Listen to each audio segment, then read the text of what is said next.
4 kilo தக்காளி வாங்கினேன். 2.25 kilo கிட்டக்க இருக்கும். அதில் உள்ள நடுவில் உள்ளதெல்லாம் எடுத்துட்டு அந்த சாரை உள்ளே அதுக்குள்ளே பிழிஞ்சு விட்டுருக்கேன். தண்டெல்லாம் எடுத்தாச்சு. எடுத்துட்டு இதை வேக வைக்க போகிறேன். வேக வச்சுட்டு இதுக்கு ஒரு 25 கிராம் வெந்தயம், 50 கிராம் மிளகாப்பொடி, தனி மிளகாப்பொடி, 1 சிட்டிகை ஸ்பூன் மஞ்சப்பொடி, பெருங்காயப்பொடி 2 டீஸ்பூன், ஆயில் இந்த தக்காளிக்கு 200 150 போகும். அது கக்கி வெளியில் வரணும், அப்படியே தொக்கு மாதிரி வரும். வேக வச்சு தொலியை கலட்டிடணும். தொலியை எடுத்துட்டு அதை சதப்பாகத்தை மிக்சியில் போட்டு அடிக்கணும்.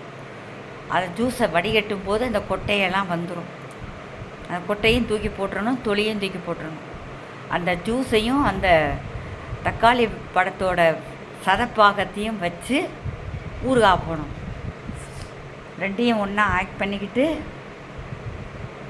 ஆயில் போட்டு, மஞ்சப்பொடி போட்டு, பெருங்காயப்பொடி போட்டு, இந்த வெந்தயப்பொடி போட்டு, வெந்தயப்பொடி 1 டீஸ்பூன் இருக்கணும். 25 கிராமை வறுத்து பொடி பண்ணி வச்சுக்கணும்.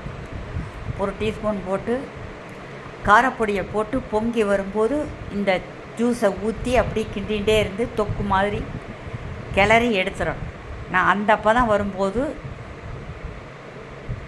இன்னொரு தரம் எடுத்து போடுறேன்.